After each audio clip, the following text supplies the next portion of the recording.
You said that he's like shut it all.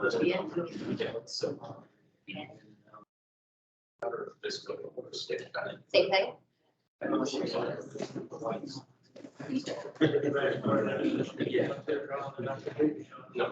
Because there's still going to be a discussion there. Good thing you record those. Choose you, right? Yeah.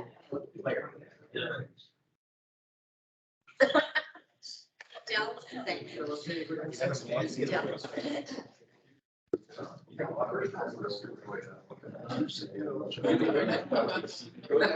I'm not sure I made it.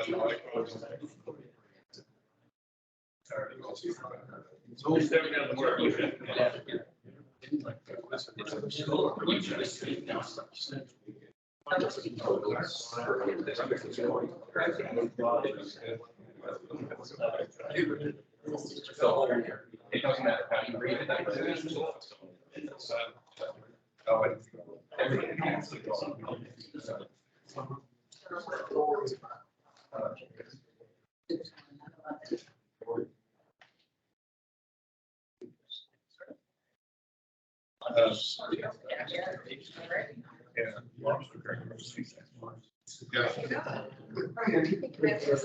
Today, what established me.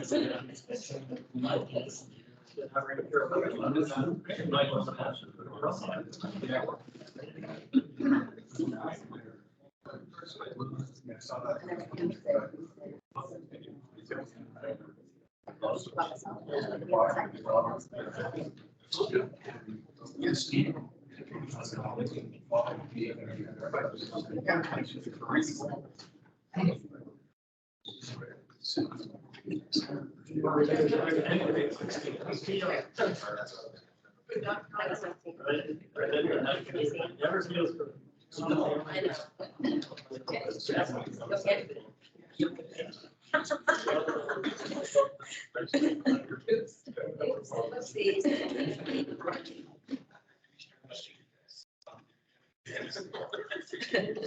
I know. Did they go? Yeah.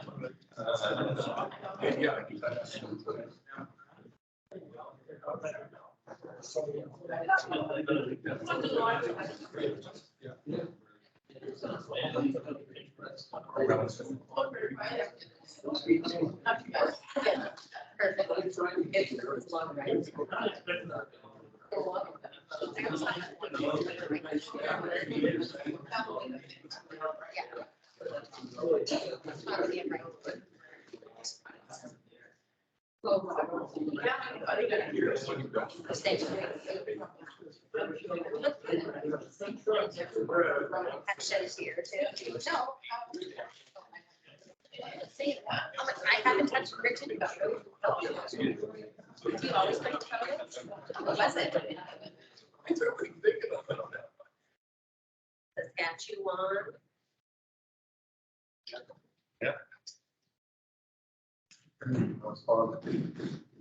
Townsend, we're now in meeting to order. We'll start with a moment of silence. Pray, or if you wish. You may better read over.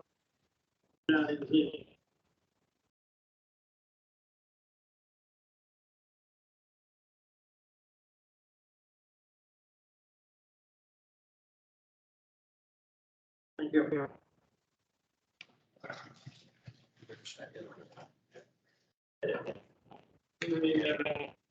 Going into our land acknowledgement. I'd like to acknowledge that we are meeting tonight on the ancestral lands of the Mi'kmaq people.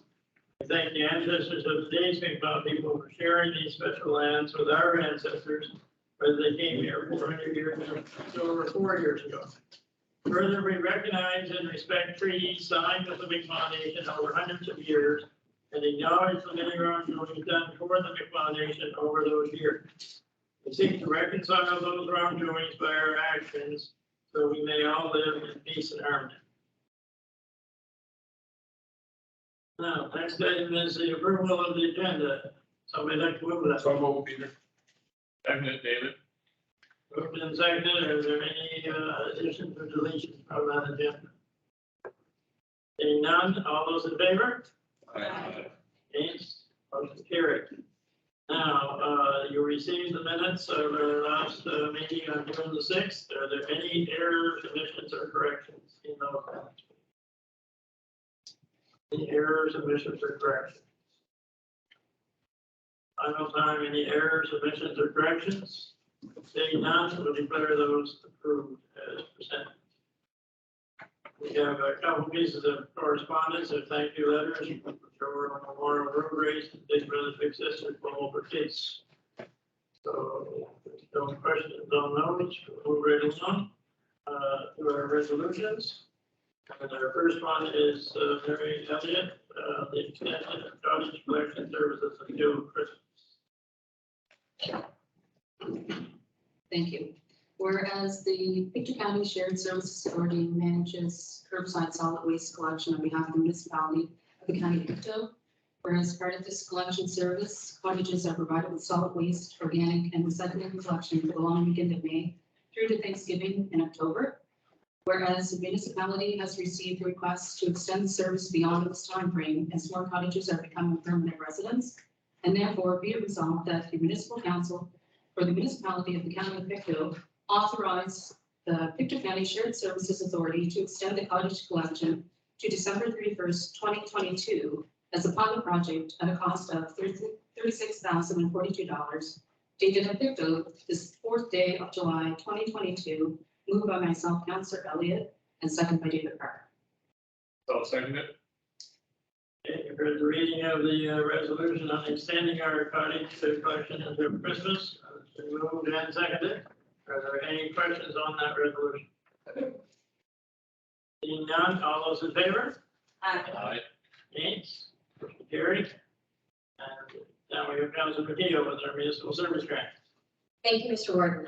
Resolution, be it resolved by the municipal council for the municipality of the county of Pictou, the council approve the payment for the following municipal service grants. Bellevue Extension Cemetery Association, maintenance of Bellevue and Hamilton Cemeteries, $1,500. Salem Cemeteries, $1,500 maintenance. Mountain Road Cemetery, $1,000 maintenance. West Branch Community Hall, $2,021.18 to renovate hall washrooms. Tony River Community Hall, $3,000 to replace Rampant Hall. West Branch Hall Streetlight, $40 yearly cost. West Branch United Church Streetlight, $40 yearly cost for a total of $9,101.18. Salem Presbyterian Church Hall, $2,500 for ice guard overhaul door and ramp. Durham Community Hall, $3,000 for paint the hall, new sign and ladder. West Branch Presbyterian Church Hall, $1,150 for gutters downspouts for Church Hall. West River Fire Department, $3,000 for community message sign, total for $9,650. Union Center Community Hall, $3,000 AED purchases. Stewart Cemetery, $5,376.25 for cemetery maintenance. Forestry Hill Cemetery, $1,900 cemetery maintenance. Friends of Caledonia Cemetery, $2,800 cemetery maintenance.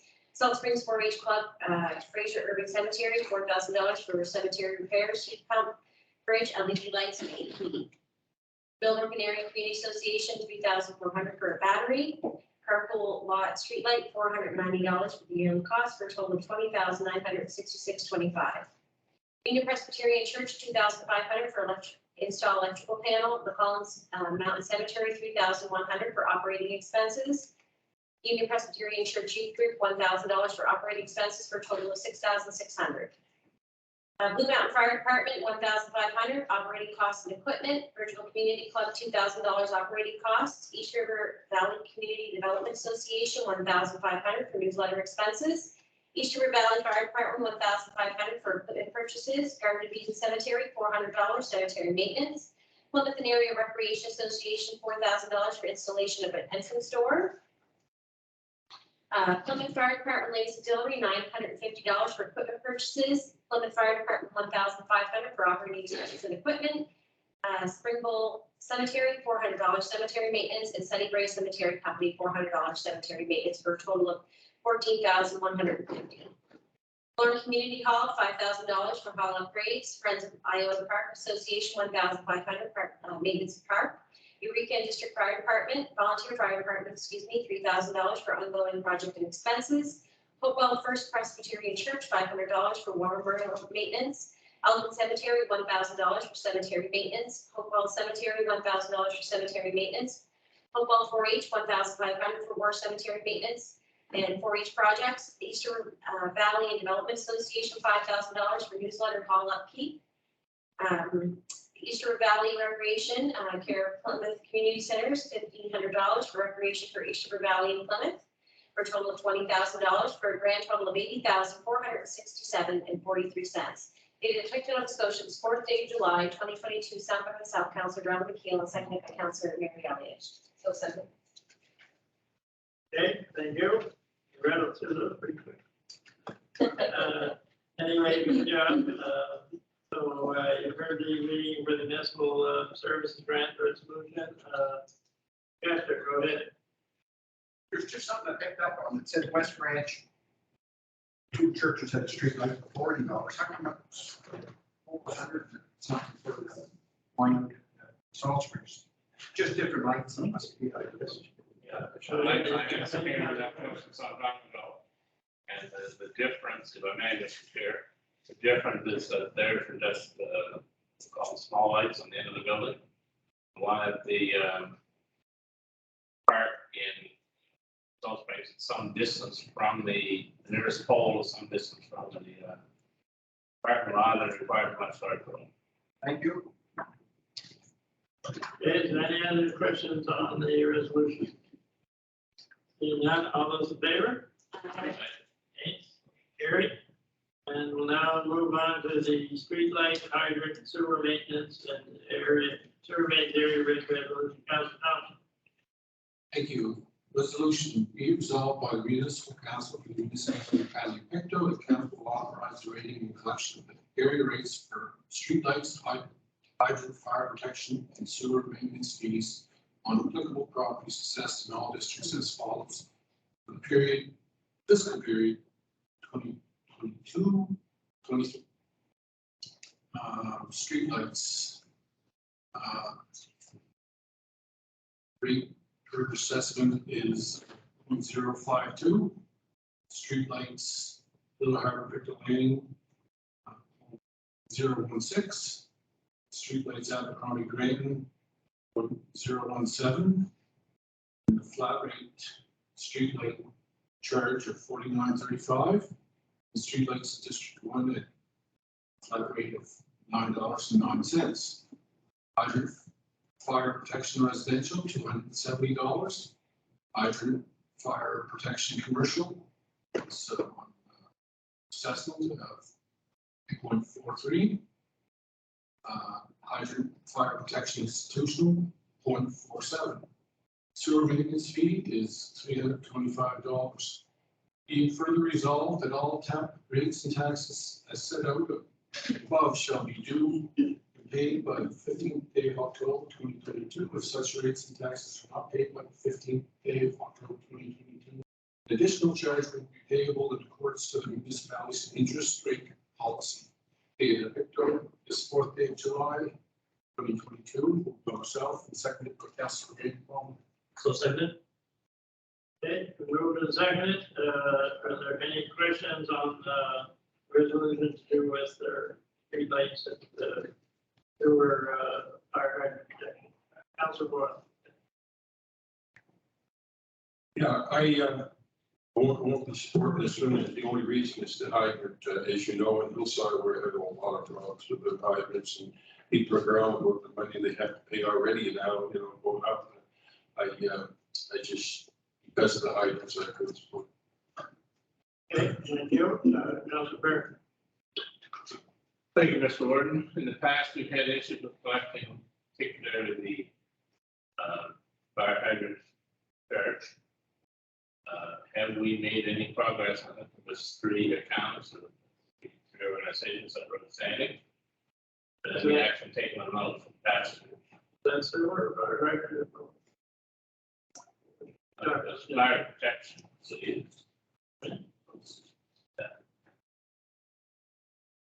Yeah, No, there's been no progress. So. no progress as of now. But we're gonna have to continue on though, because it has to be sold. Okay, any other questions before we call the vote? Seeing none, all those in favor? Eight. Okay. Okay, one, they vote. Councilor Wells. Okay, thank you, and we'll now move on to Councilor Dave Parker, the fire department area rate resolution.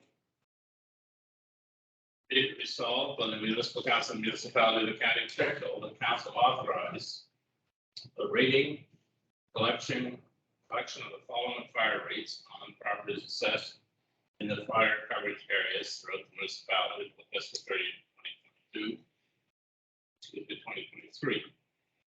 Each of these here values I'm going to read off are per $100 of assessment, and there is a flat rate of 1 cent per acre for fire protection on land.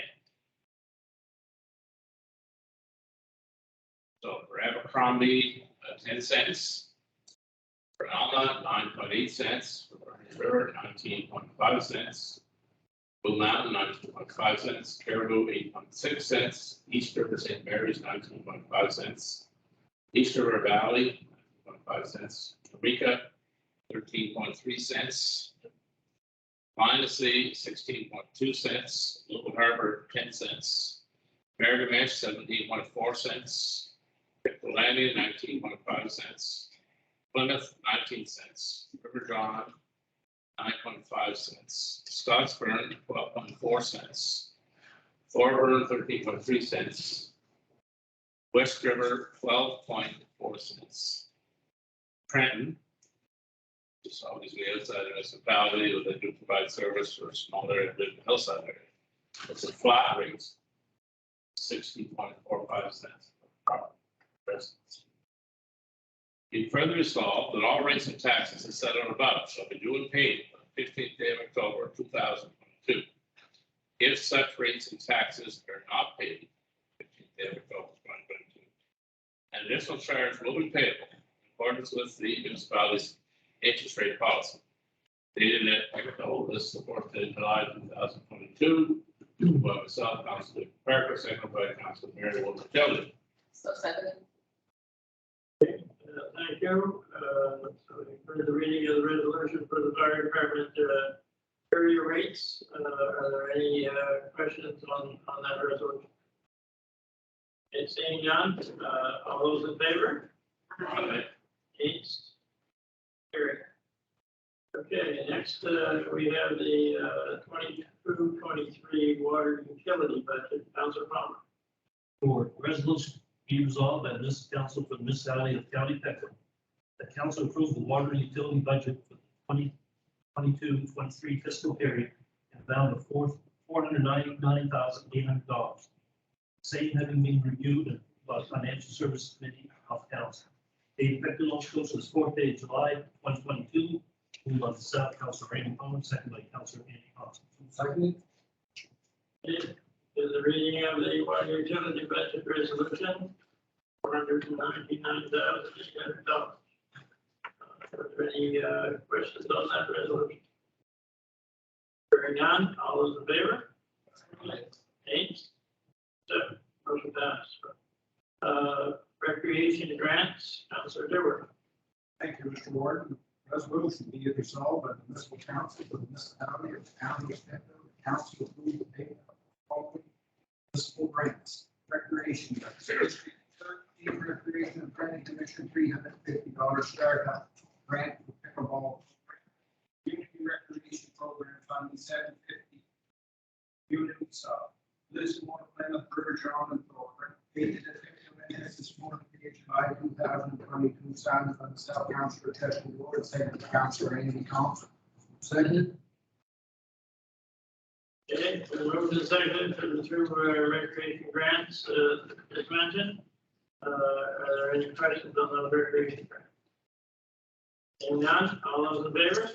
Aye. Against, motion carried. Moving right along, we have our tax exemption policy, Deputy Warden. Municipal Warden, be it resolved by the municipal council of the municipality of County of Pictou that the tax exemption and tax reduction policy made amendment to delete the following from Schedule A. AAN 025122297, 025122254, 025122246. The owners, John David leased to Lansdowne Outdoor Recreation Development Association. Property, lands, buildings at 1480 Garlic Road, Lansdowne, and lands at Lansdowne. Extent of applications, the whole of the lands, buildings, picked landing of the owner, shareholder number 076-109-56-03. David Pickton, Nova Scotia, this 4th day of July 2022. I so move this resolution and second. Okay, it's been moved and seconded. Is that, am I missing something here? Second motion? Yeah, it says the land, the village, the land. Should be lands down. There is a, maybe it says. Yeah, I asked myself that question, that should be. Under extent of application, the whole of the land and buildings at land seven. Okay, with that correction, yeah, seconder to that, yeah, Councilor Boyles. Okay, it's been moved and seconded. Any questions on that resolution? Seeing none, all those in favor? Against? Motion carried. Now we have the municipal service grant distribution. Councilor Butler. Thank you, Mr. Warden. Whereas policy number 2019-5-51 requires council to identify on an annual basis the annual amount of money that will be provided to municipal service grants. Whereas the municipal council, as part of its general operating budget, has approved an expenditure of $300,000 for the fiscal year 22-23. Whereas the $300,000 represents an increase of $50,000, and the council by policy is required to approve the distribution of funds. Therefore, be it resolved that the municipal council for the municipality of the county of Pictou authorize the distribution of municipal service grants to the county council districts in the following manner. The first $200,000 shall be distributed to each district based upon the district's average percentage of voters, dwelling units, residential assessments, and capped residential assessment values. The remaining funds, $100,000, shall be distributed to each district based upon a formula that attempts to equalize the grants within the districts, a practice commonly referred to as equalization. Dated at Pictou this 4th day of July, 2022. I so moved, and it's been seconded by Councillor Darla McKeel. So seconded. Okay, you've heard the reading of the resolution on the municipal service grants, increasing to $300,000. And it's been moved and seconded. Are there any questions on this resolution? Go ahead, Councillor Rudd. Thank you, Mr. Chair. As I stated at our finance committee, I can't support this motion because I think it comes to too great cost to District 2. Okay, Councillor Baum. Again, as I stated at the committee level, I disagree with the first reversal of this $100,000. So therefore, we're $50,000 again. Therefore, I'll be voting against it. Councillor Dave Burke. Thank you, Warden Parker. I did the math the other night. We had the numbers correct in front of us.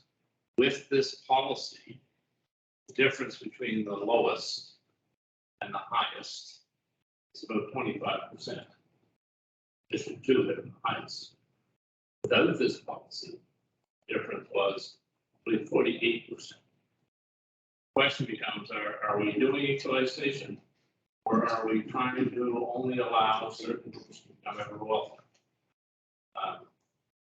I'm one of the lowest districts, so the only Councilor Boyle says very slightly less than mine.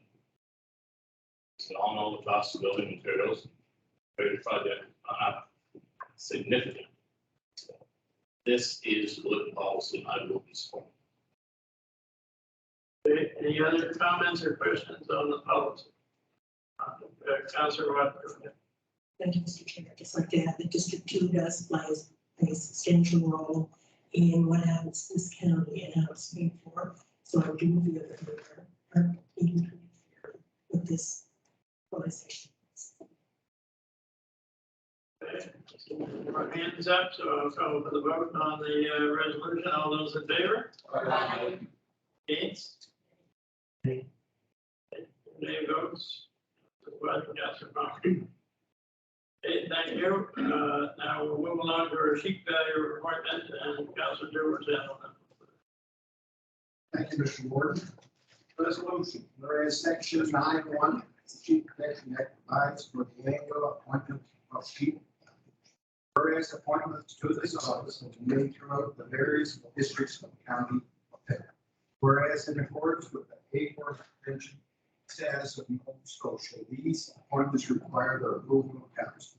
Therefore, be it resolved by the municipal council of the municipality of the county of Pitt, council approves the appointment of the following chief valuer for the fiscal period 2022-23, District 12, North Macdonald. Dated the Pictou NS's 4th day of July 2022, signed by myself, Councilor Chester Ward, seconded by Councilor Amy Thompson. So seconded. Okay, moved and seconded that appoint Lord McDonald, chief valuer for District 12. Any questions on that point? Seeing none, all those in favor? Aye. Eight. Carried. And our final resolution for the evening, let's do with the Scotland Business Park area rate. Councilor Turner. Thank you, Mr. Ward. A resolution, whereas New Scotland Business Inc., the municipality of the county of Pictou and the town of Glasgow have agreed that the tax rates for the East River Business Park should not exceed $1.89 per hundred of assessment as a residential rate and $2.90 per $100 of assessment as commercial rate. And whereas the municipality of the county of Pictou has set the 2022-23 tax rates at $0.815 per $100 of assessment as a residential rate, $1.825 per $100 of assessment as a commercial rate. Therefore, be it resolved that the municipal council for the municipality of the county of Pictou authorize the rating collection of an area rate for the East River Business Park for the fiscal period 2022-23 as follows. Residential rate $1.1075 per $100 of assessment. Commercial rate $1.1075 per $100 of assessment. Be further resolved that all rates and taxes as set out above shall be due and paid by the 15th day of October 2022. Such rates and taxes are not paid by the 15th day of October 2022. Additional charge would be payable in accordance with the municipality's interest rate policy dated at Pictou's 4th day of July 2022, signed on myself, Larry Turner, and seconded by Councilor. So second. Okay, for the reading of the Scotland Business Park area rates and those rates for the next budget year. Moved and seconded. Any questions on those rates? Got two. Councilor Butler. Yes. Yes, Mr. Warden, I guess the answer may be obvious, but not to me. Why are these rates lower than the rates that the county picks that would pay in the county for residential and for homeowners? Higher or lower? It's lower. This is just the area rate. This is the area rate over and This above. is the area rate over and above the county's tax rate. Oh, okay. Thank you. And Councilor Wood. Okay. Any other questions on the resolution? Seeing none, all those in favor? Aye. Eight. Carried. Okay, it's for the resolution, so we're on to report from Councilor Elliott with their attendance at the FCM conference in Manitoba. Yeah, thanks, Doris. Thanks. The FCM Annual Conference and Trade Show 2022, most of it was held at the Terra International Trade Center, which is phenomenal. And the opening was by Sandra Masters. She was the mayor and doing the welcoming. And I'm going to try not to bore you, and I'm going to hit the highlights of what I enjoyed, and there's some stuff in here I'm sure you know, but I have to share what I learned because that's what I was there for. So I attended the political leader talks along with the awards and many presentations, and I had the pleasure of listening to Joanne Vanderheiden, which is the FCM president, and she's phenomenal. And I visited the trade show booths. There was over 125. I gained knowledge, conversation, and lots of information on topics while meeting many people, and there was over 1,800 people in attendance there. I attended the reception sponsored by QP, and I drove by the Mosaic Stadium Center many times on a bus going to the functions, looking at it, saying, I would really like to be in that building. And there was a very few selected, and guess what? I got selected and I got to go, and I did the tour and I attended the reception there, and it was in the Capitol Auto Lounge on the 3rd floor, and what a view. And I attended the study tour, and it was the Houses Renewable Energy Site. It has to do with, so most of you probably know a lot about this, and I didn't, and I learned a lot, so I'm just gonna share it as I learned it. So first of all, we traveled by bus there, and for me, it was quite a bus ride. It was dusty, bumpy, and dirty, and it was just not that great. And I couldn't take the wheel. So the facility is on a reserve land southeast of Regina. It is the country's first hybrid renewable energy system. It generates both solar and wind power, and then it stores it in its batteries.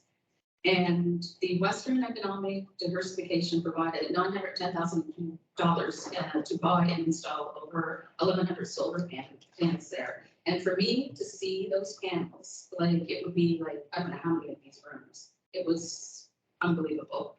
The facility includes 800 kilowatt Enercon E53 wind turbine, a 500 kilowatt of solar panels, and 400,000 kilowatts of lithium batteries in storage. So I got to see all of it, including the tower, and had a presentation on the batteries themselves, and then went on a wagon ride all around the site, which was followed by a drone, which was another experience in itself. So the facility can produce over 2,800 megawatts an hour of power per year, hours of power per year. And that's enough to supply 340 homes right now. And SAS Power has signed a 20-year contract to buy the electricity from this project, with profits going back to Kansas First Nation. So the solar generates power only when there is enough sunlight and output from the wind turbine. It rises and falls with the amount of wind that it's blowing. So both systems feeding into these batteries, which smooth out the combined output. Electricity is stored when production is high, and it's used when the sun is not shining and the wind is calm. So right now, this project supports 12 small, medium-sized enterprises, including 3 Indigenous businesses, and it also helps train and provide the jobs for the Kansas First Nation people, which I met firsthand, and there was lots of them, and very kind and outgoing, hardworking people. It was amazing. The Hydrate project shows how renewable energy can help build a sustainable future, and it's the leading edge of solar technology in Canada right now. And the project will consist of approximately 40 turbines when finished, and SAS Power will be expected to build the long transmission line to connect the project to the provincial grid. And the turbines are planned on 20,000 acre area, and with approximately 500 of these acres on reserve land. And the project is expected to produce enough electricity to power approximately 100,000 homes, and plays a significant part in decarbonizing the Saskatchewan power generation fleet by displacing coal power, and have 50% reduction in their emissions from 2005 to 2013.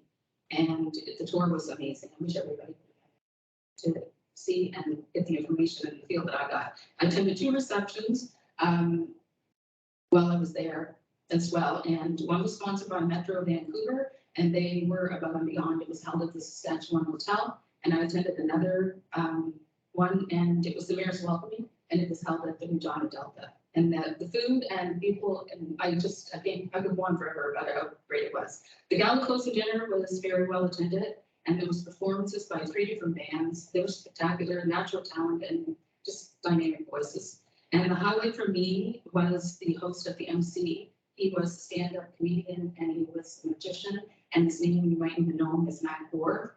And I had a personal meet with him after the show, and the stuff he done, I'd like to share it with you. It was amazing. Anyways, there was an exciting announcement, and the mayor, John Tory from the city of Toronto, he announced that in 2023, the FCM conference will be held in Toronto, and I hope more of us can go.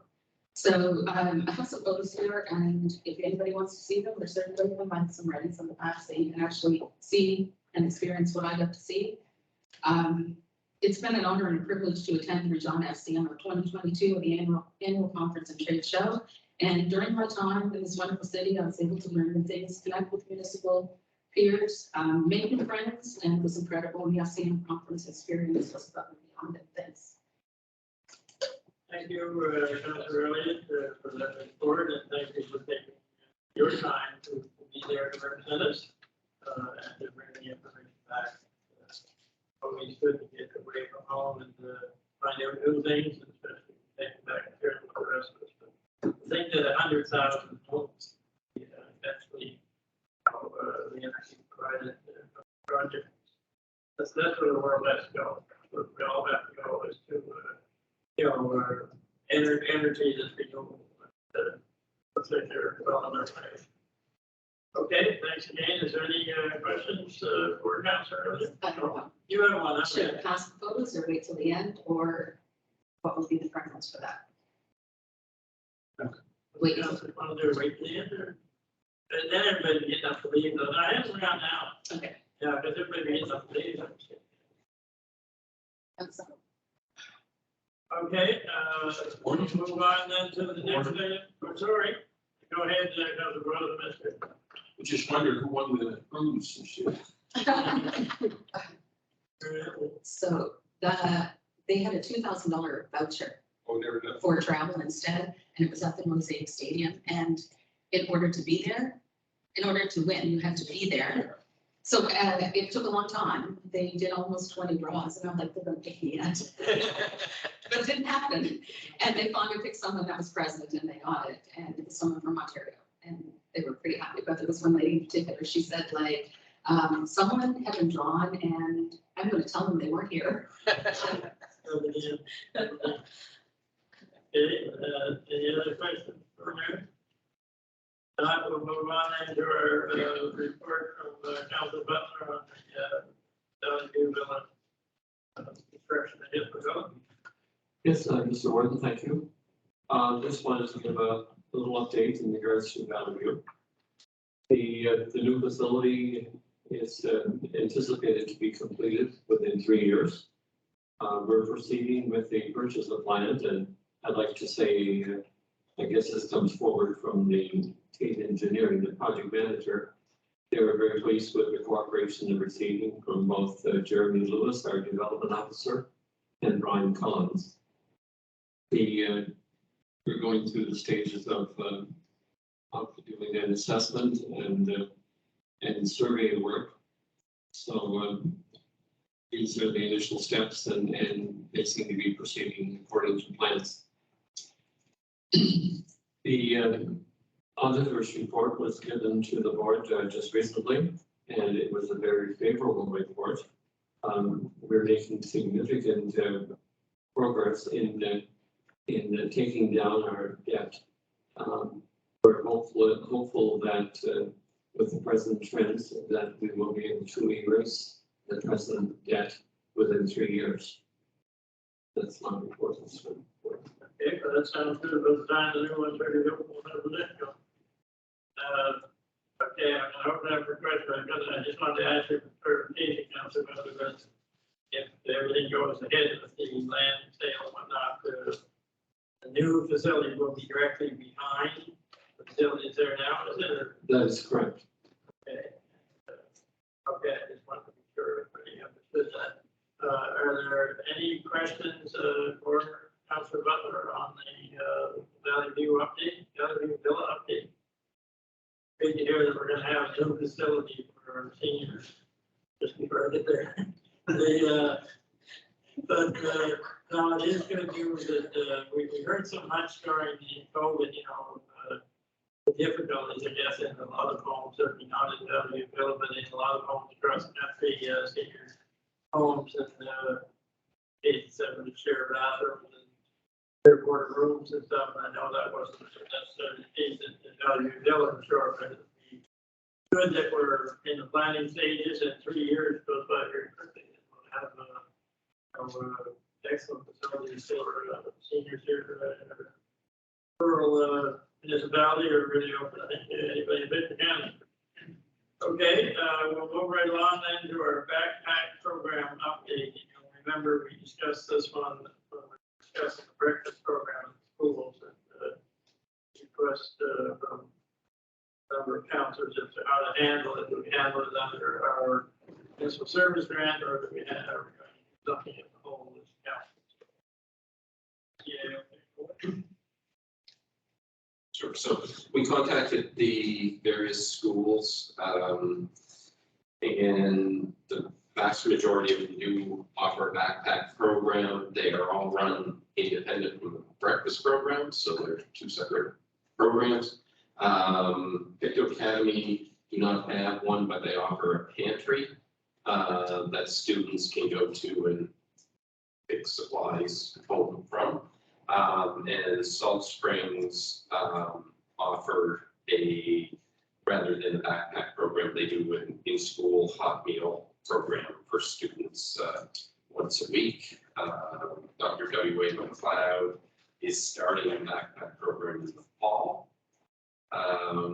Most of the, and the other, I guess, anomaly, Trenton Middle School basically came back and said, yes, we do have one, but it's actually fully funded, which is different. But he, in his note, said that if council ever wanted to support, that their biggest need in that school is for gloves and hats in wintertime. That's an area that they see a tremendous need for, which it's probably not surprising. So that's the kind of results of the survey. We did not hear back from Walter Duggan whether or not they had one or not. They do have a breakfast program.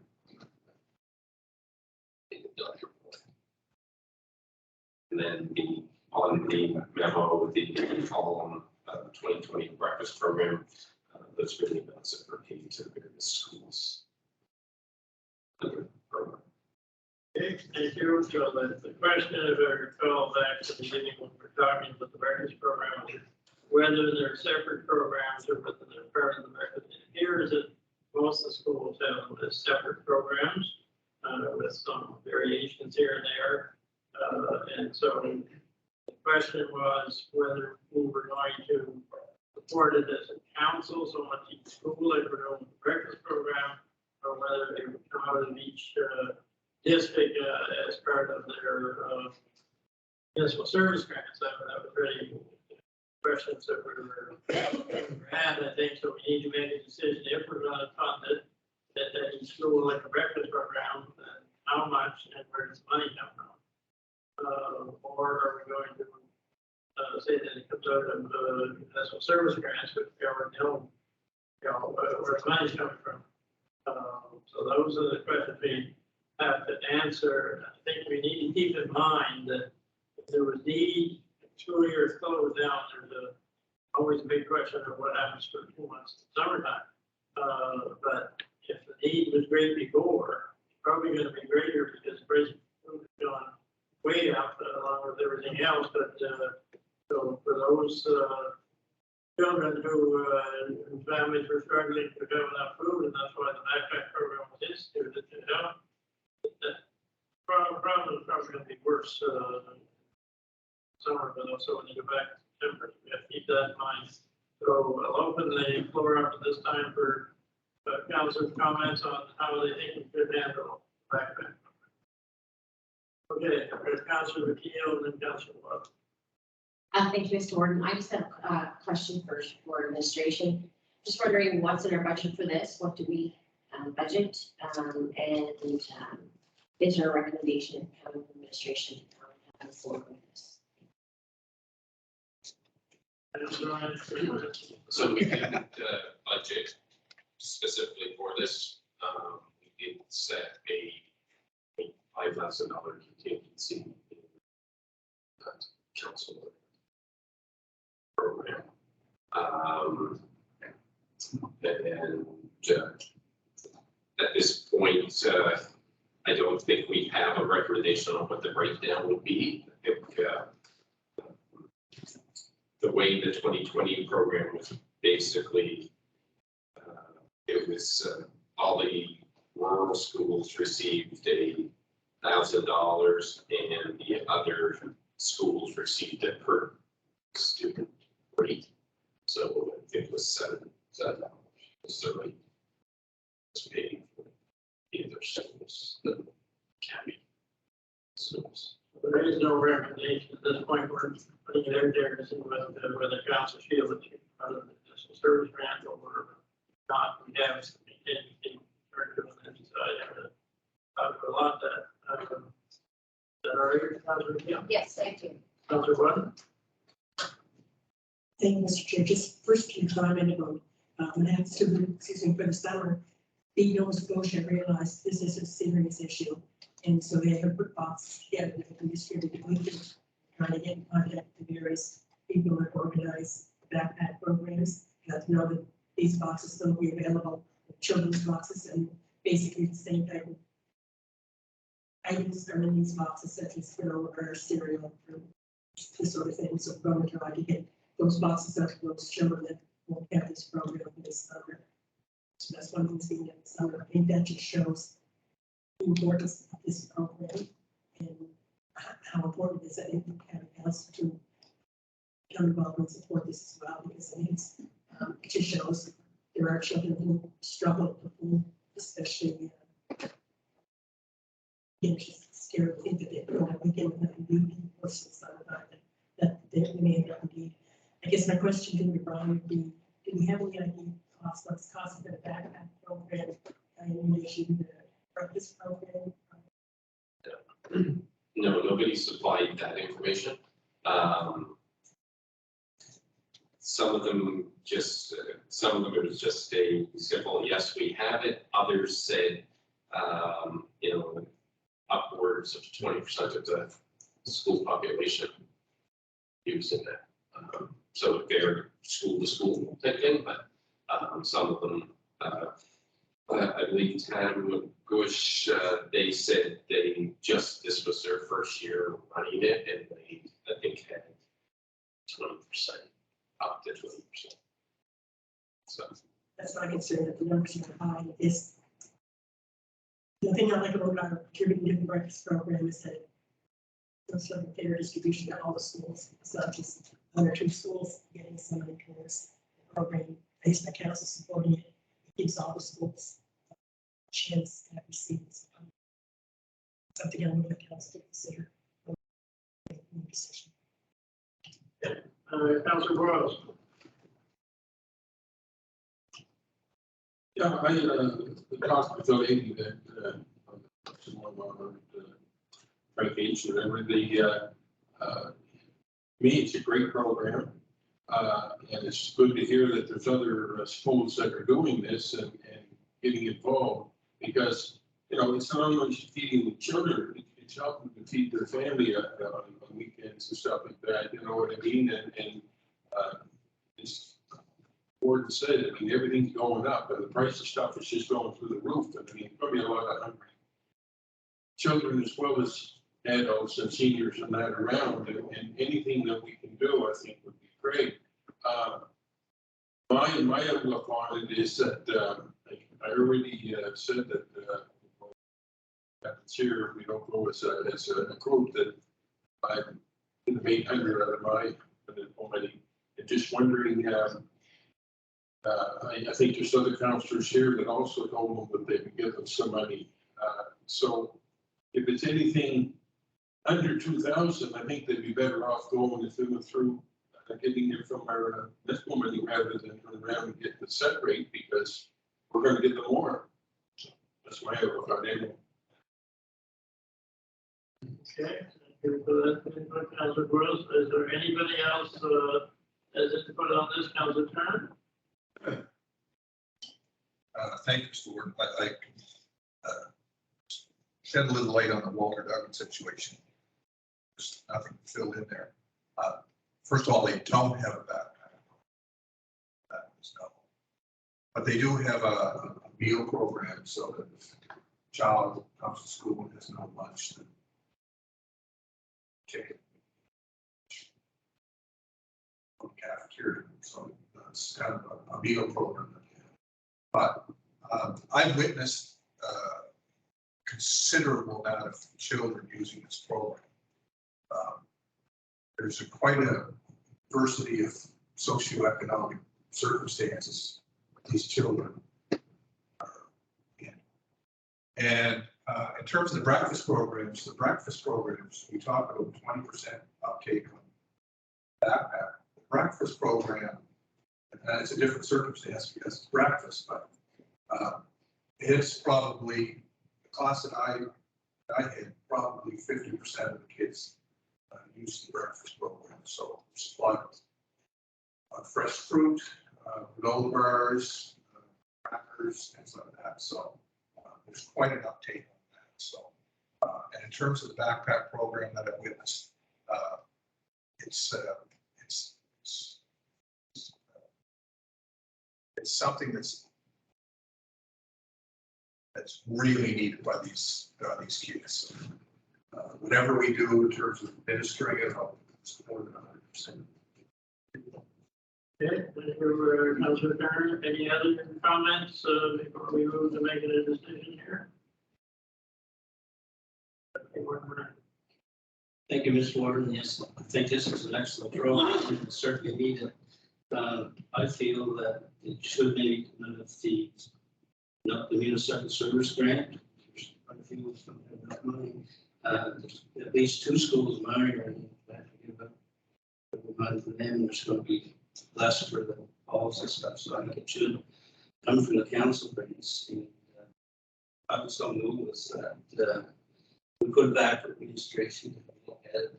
It goes up council grants and get back with a number of what they feel that we should support the schools. So I think each school should be equally, except for the having to go to the so we'll have full county kids. Okay, so the seconder for that motion. I'll second it.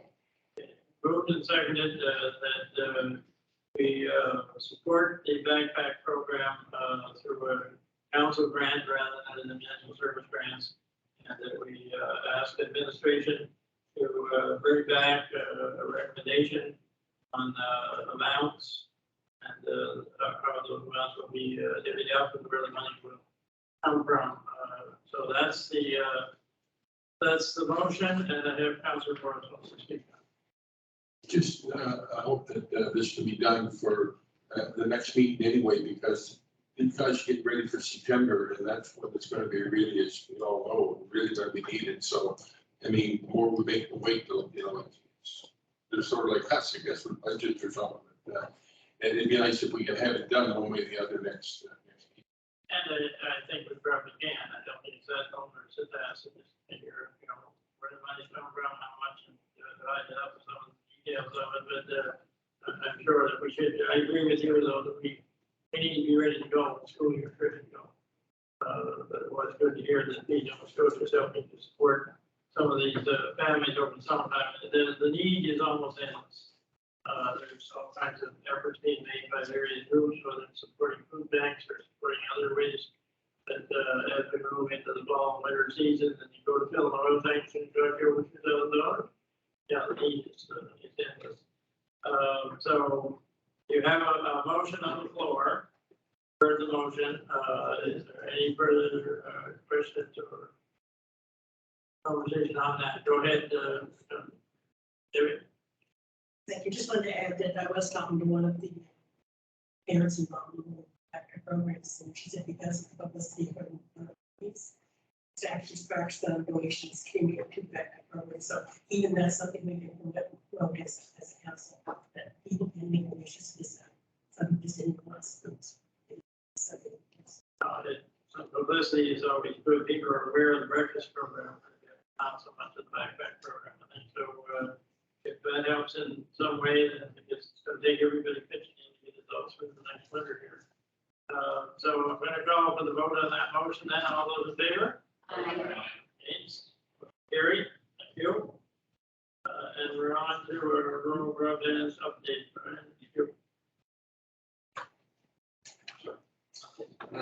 I did circulate earlier this evening, just financial statements up until the end of May.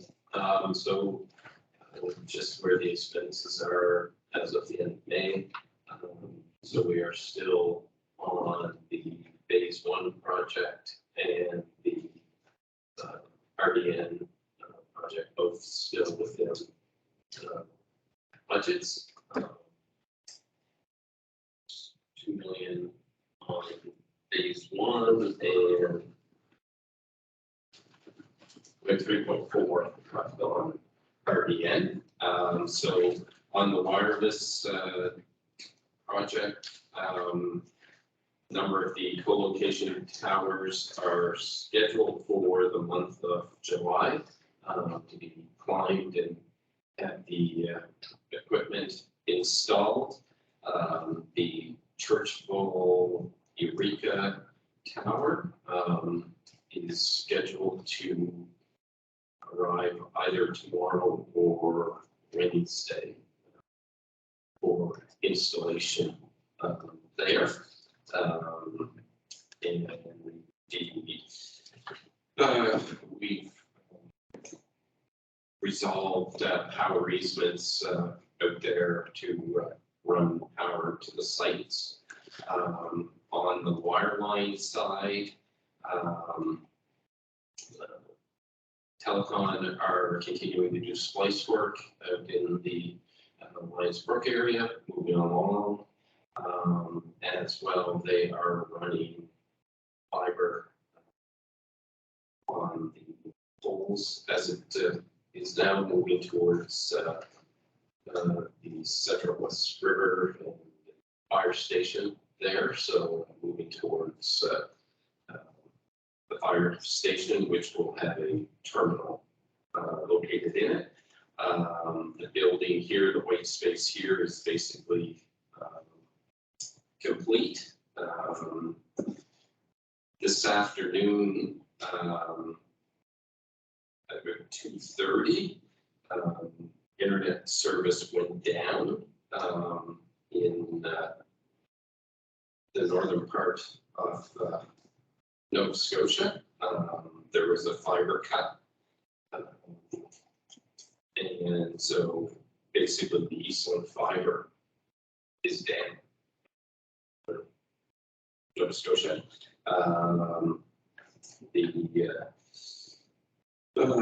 After the transport went down, the Nova Scotia RCMP tweeted that there had been one vehicle accident on Highway 104 near Monastery, and that the highway was shut down for traffic.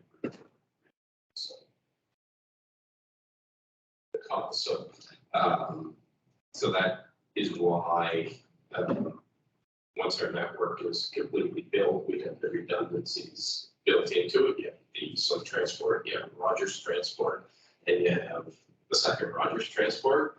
The technical people said even a good chance that the Rogers transport to Halifax is probably down because it probably uses the same pathway, but it would happen within resiliency. So that's why when they talk about the networks and they keep saying they build rings and they build loops, that's why. Because you don't want to be down. So the tower go back here was supposed to have been installed during the month of June. It's scheduled for this week now. We did receive it was we brought in a third-party certification to basically say the tower is built its CSA standards. So there was that was done. A report was issued, and it basically a clerical error, we'll call it, meant that the tower, the person that did the inspection noted a deficiency in the tower. But the plans that he was looking at, and when we looked at the tower, they didn't match. So he said, no, it's not built to the CSA standard. He had been provided the wrong set of plans. So when he was sent the right plans, everything was fine, but that caused in essence 2 weeks. Right.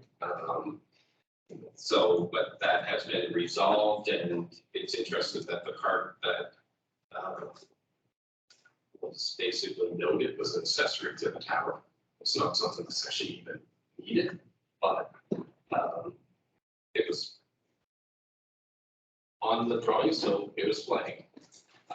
So that has been resolved.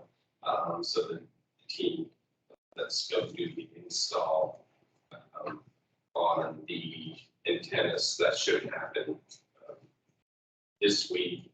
And then the microwave links are broadnet are scheduled for later this month to actually put the microwave link on it,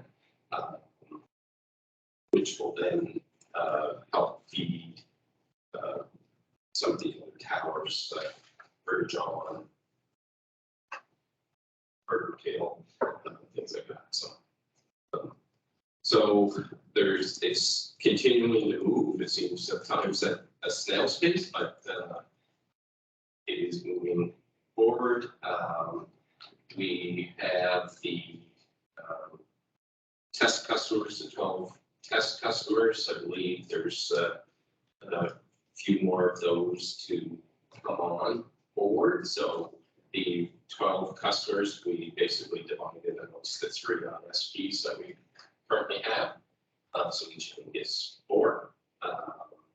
And they're at various stages of basically getting ready to on board. So all the back end work on our side is done. So they need to make the connections on their end. So one of the ISPs is 100% done. They have all their patchboards, servers, everything with Halifax done. Second one is scheduled for the week of the 11th, so next week. The third one will follow. After that, we've kind of given them our deadline to have everything together by July 31st. Because after that, we're ready to open up the first 280 items. So, Councilor Bernard. Thank you, Mr. Ward. Could you clarify some of these assets are? Do community ombudsman. What's a community ombudsman? so that's marketing. It's kind of what they. I know what an ombudsman means. Yeah. I don't know what. Okay, so that's marketing. Yeah. And the outside plan under construction. Yes. So on the phase 1. It's on both RDA and phase. Okay, so outside plant under construction on phase 1 was the design and engineering of 1.6 billion, and same on the RDN side. You could just give a quick review of funding in terms of next phases, where we are with all our requests. So funding requests come in, and I just wonder where we are with all the requests that we had made. If you could just give a brief synopsis of where we are. Yeah, so the next phase of the project, which would, I guess we'll call it phase 3 for lack of a better term. So off that 19 million, the only thing that has really advanced there, and we can get further breakdown on that. Financial statement, but the things that are advancing there, the only real expenses there are the make-ready permits with Nova Scotia Power and Bell to actually be able to construct on the poles. And we've pre-ordered fiber because the supply chain issues there, you can be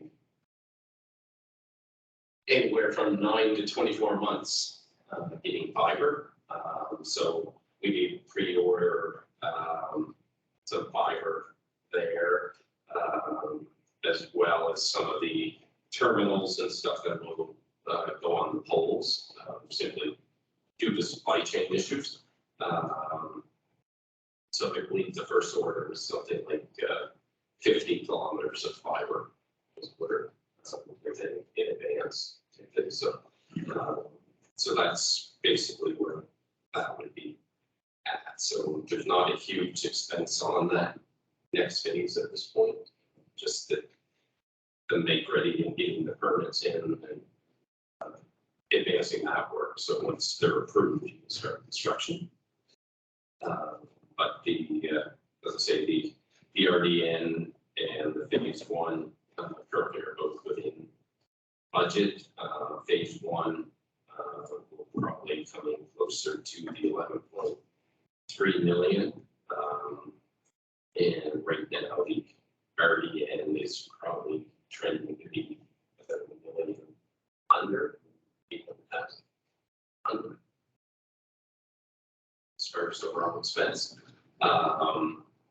The RDN network, we did receive the first payment from Industry Canada. So the first milestone is met. 1.3 million. Milestone 2, we're now working on that claim. So milestone 2 will be submitted, and then the milestone C is when actually one of the towers actually comes online, and we actually have a customer that meets the third milestone, and then there's a reconciliation at the end, so forth, and final payment is at the end. They reconcile. So does the RDN have to be done by, if I recall, it had to be done by November? Is that? Yeah, so something that it was originally the RDN had to be complete by November of 2021. They then extended it to March of 2022, and they now extended it to March of 2023. So it's this fiscal, but the reason for that is they're rolling programs. It's a rolling type thing, right? So they're still announcing projects under that stream, so they have to give people time to actually finish them. Like it was like hours they announced it in April, so it's still have it in November, 6 months after you applied for the money. Right? So when do you think that it'll be fully operational? So right now we are still targeting end of September to have the vast majority of the wireless network up and running. There's a few towers that will take longer, but they won't impact the funding from Industry Canada, because we don't met all the, with the ones that will be operational by the end of September, will actually met all the targets that are our application. Thank you.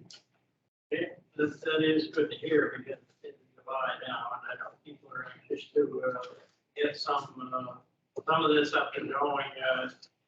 Throw up one question here, and I'll so the original one is arriving this week. Is the River John one the next one in line, or where are we going? Yes, the River John is the next, and it's It's a monocle. Yes. The Eureka here, not, yeah, and number of the ones that we're working on, the other people's goals done this month. correct. So that will give us a number up. So when do you think people will actually depending on how many we see from each tower. We have a date that we expect that people will actually start receiving some of these towers.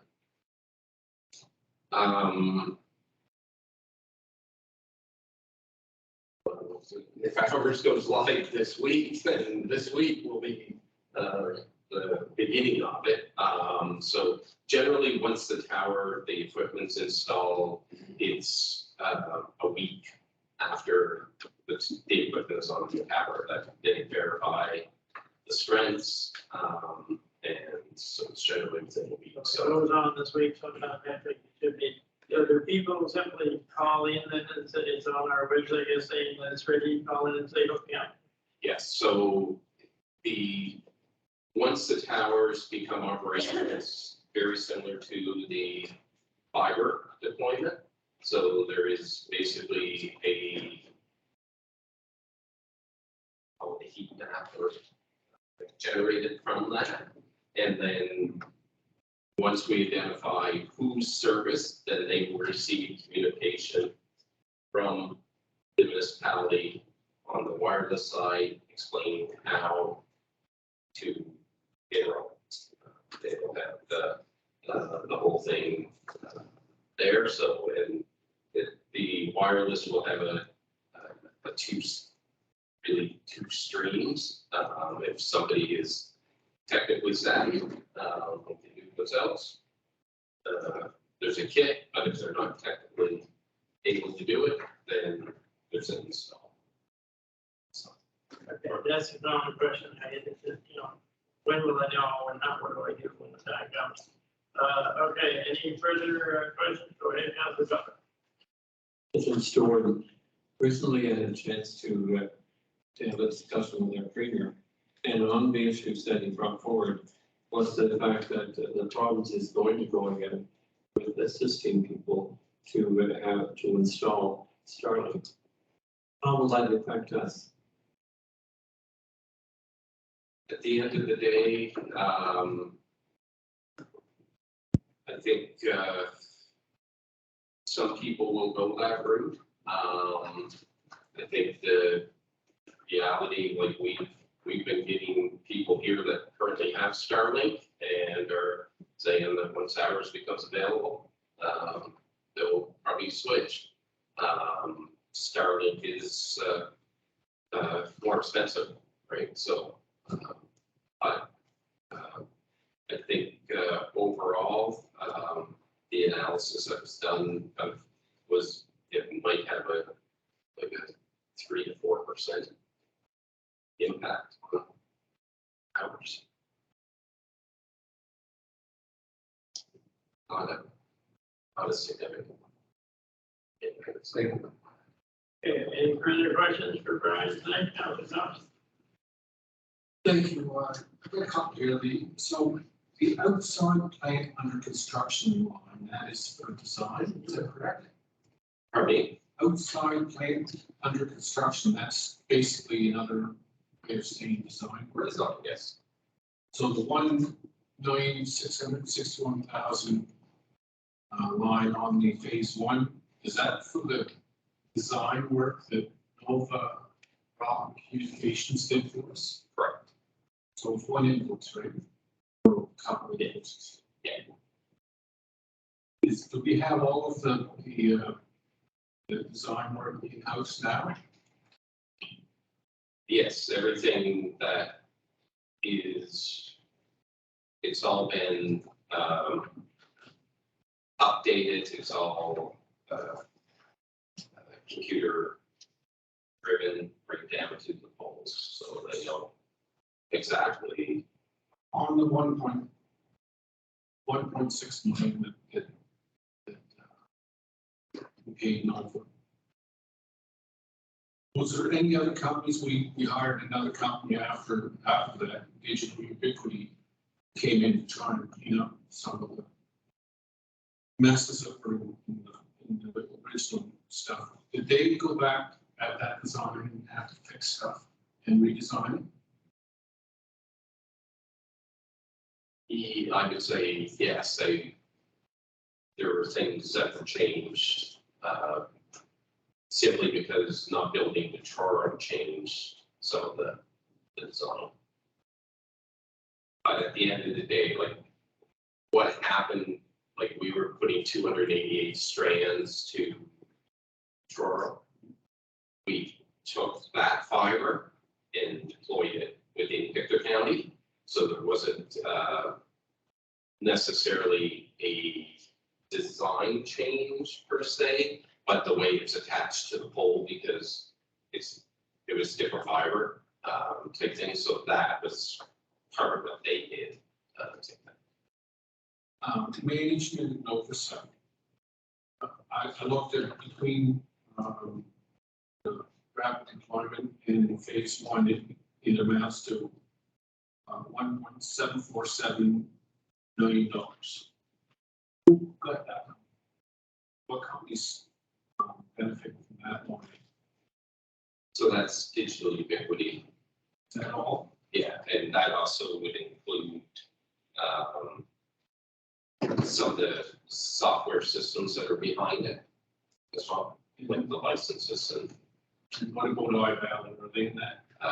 they would be in the under the community of Budston, they would be in that category. So between the two lines on the rapid deployment in phase one for community Alkinston, you explained it as marketing, is that right? Some of it's marketing. So that between those two projects, we spent $428,000 on marketing. Basically, essentially, is that what that is? Some of it's marketing, some of it's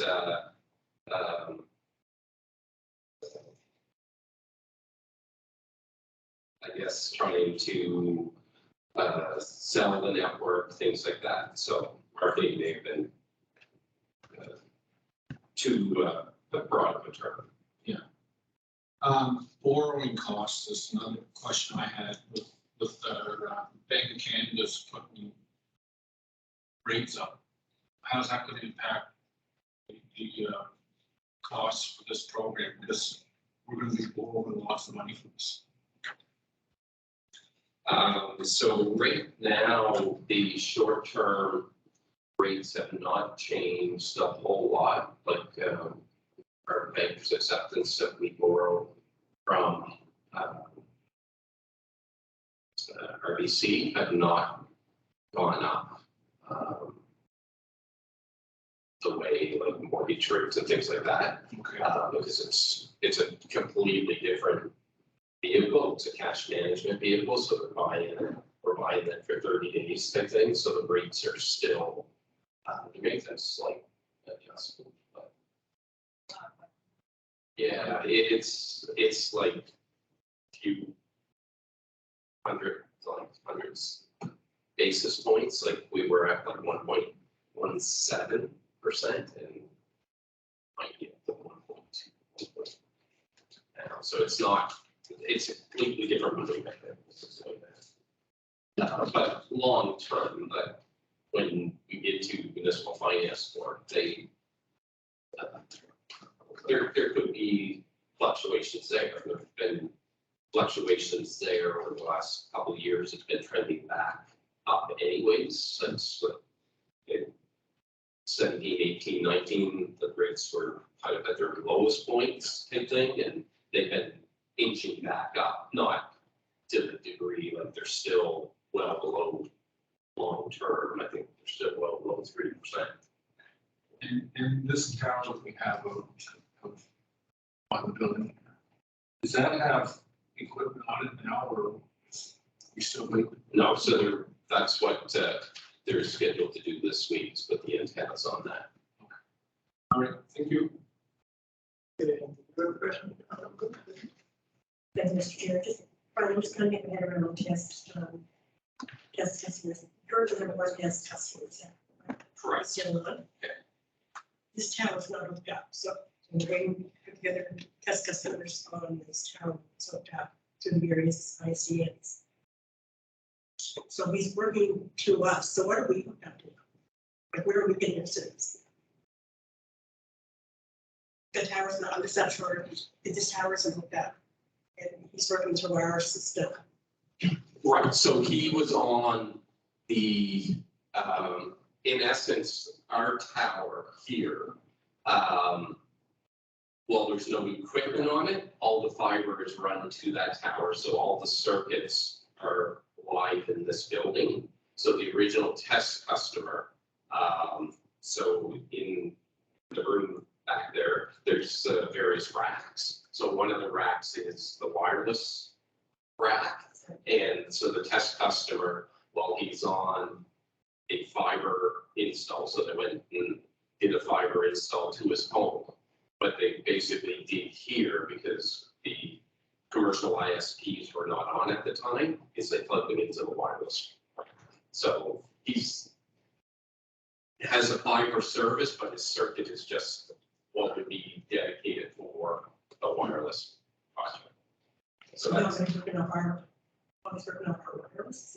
he's on the wireless circuit, so he's basically, his data is flowing through a wireless He's in it, but where's his, fiber, so he's on a fiber connection, so where's he getting the? so it comes through here. It's just, when you sell a service, think of it, there's multiple highways. Yeah. So there's a wireless highway, so there's a rack in there or a server patch panel in there that's for wireless customers. So so their data goes one stream, and then there's another stream or another highway for fiber. So the fiber highway hasn't been completed yet because the ISPs haven't lit their circuits up or did their patches over. So when we get our test customer to get him up and running, we have internet service that on our wireless network that we're paying. We're not paying, but we have to transport for it. So we just plug it into the wireless. So patch that. So he's getting internet. The customer at the end of the day doesn't know what their circuits are plugged into, but it was a way to get the test customer service that was ready to go. It wasn't oversubscribed by any stretch, totally on it. So that's why we did it. I'm just trying to understand how he's getting, so like what service he's getting. Yes, so he's getting a fiber service. He's basically, the equipment that was installed in his home was I believe an air cube. So he's getting, service, he was getting speeds of 400 megabits per second, which is actually the maximum that the air cube can actually push to him. So once the commercial circuit goes live, he would, depending on what he wants to do, but at the end of the day, the customer will pick their package. But if he wants a gigabit service, we'll swap out, or the ISP will swap out and give him a different modem, right? Which will give him a gigabit or whatever. So that's why he's just behind the scenes, he's plugged into our wireless network. I was just trying to think of which company is it. Yeah, no, he's on our wireless network right now. And once the commercial ISPs are ready to go, he'll switch to one of the three, and they'll supply him with the equipment, and he'll have, I would say, depending on what package he wants to do, if he wants a gigabit package, he gets a different piece of equipment. So that's like an MOPC. Right now, he's on MOPC wireless fiber bit.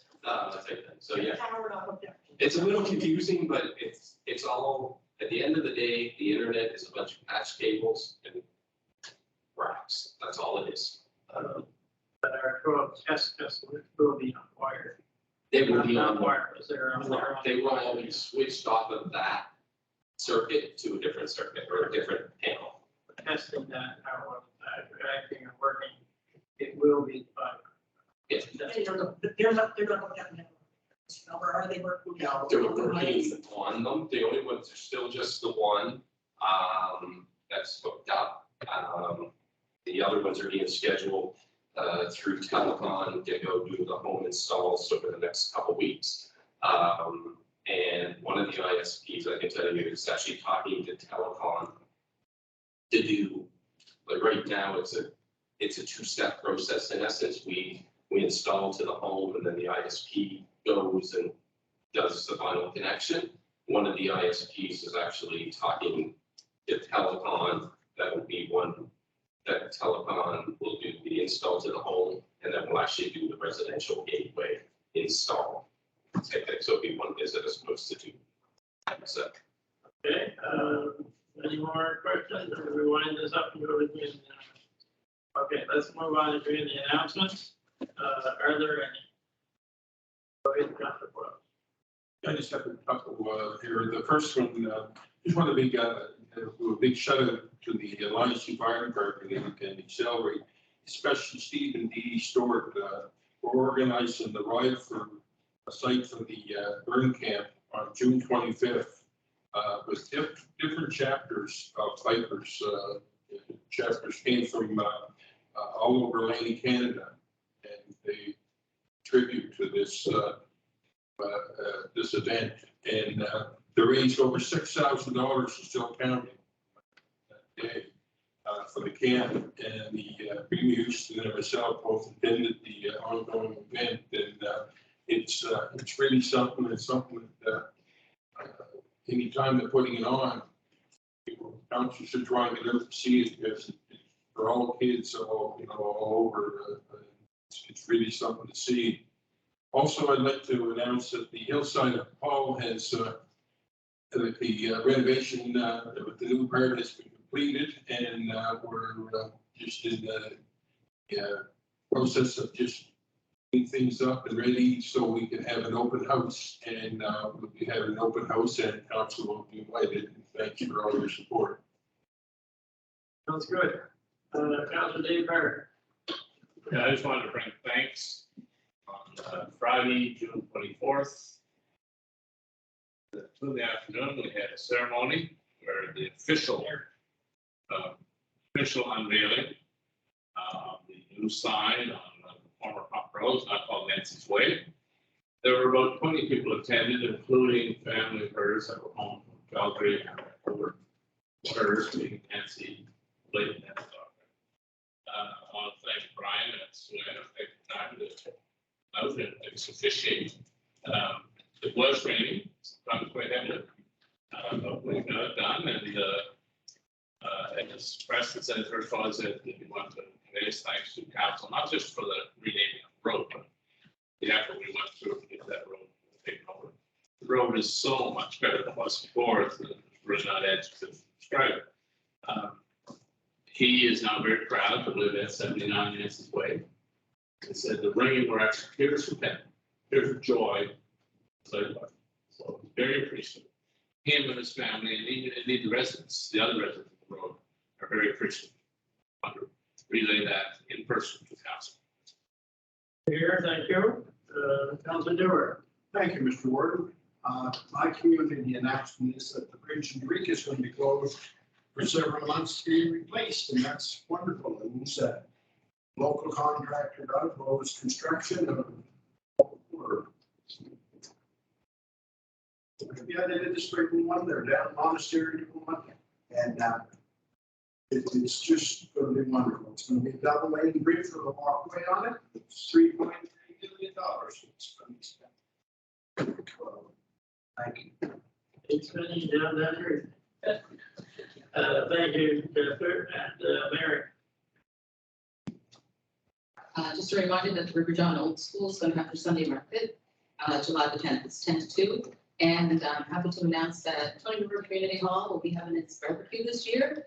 It's going to be Sunday, July the 17th, starting at 11 until sold out with a price of $14 for March and small for 10. And it's takeout only. Thanks. Okay, and Wayne. Thank you, Ms. Gordon. The first one is that the Scottsboro Fire Department's barbecue and pork chops back on here. Tickets it's pre-sold on them. You can get them online, get them at the fire hall. Or and at the small end, calls within the week side. So there's only going to be 1,000 tickets sold, so if you want to get that, should get them because they're really going good. And that's pre-sold and pick up on, it's going to be done up on containers and drive up. What was the date again? It's last Wednesday in July, I think. 27, 27. Last Wednesday in July. Also, I'd like to thank the Women's Institute of Lawrence Brook. 25th of June, they had a meet and greet. They contacted a lot of people from the Lawrence Brook area, all of you, but the rest of there that moved in from other countries, Canada. And it was on that Saturday, I was there at the table, and Swain gave a whole bunch of information about the county. There's 6 tables set up there. I was at one of that. Companies that are around the Lawrence Brook area were there with their products showing off. Excellent. Really, really good idea. And I'd say like the over. But from Ontario, a lot of people that were there. All of them. And everybody enjoyed themselves. There was tea and coffee and cookies and stuff. So it was just, it was good. Good if you do it, we should really do it. After the last 2 years. So it's good, interesting. Also, some from Prairie was held at person in Scotland area. Daniel Sands, the mobilization firm. He had agreed to get his fields out and down, cut the fields to hay. Actually, there's 2 different fields they set out, so pretty much, but anyway, they fenced them off. He put a lot of time in there. Went really well. There was 200 children there. Everything went over good, except for Brandon. So I think on behalf of myself and council, I'd like to see it. See really stepped up to the plate, made this happen. And also they had 45 excavators, keeps us delivered for. Took it down and bucket the tractors. That was something to see. So I'd like to send a letter of thank you go out to his wife for supporting that. Certainly had a good idea. But we can send a letter. I'll get the information. Can we just agree to send it? Agree. Agree. That's done. After that, but idea when somebody steps forward. Is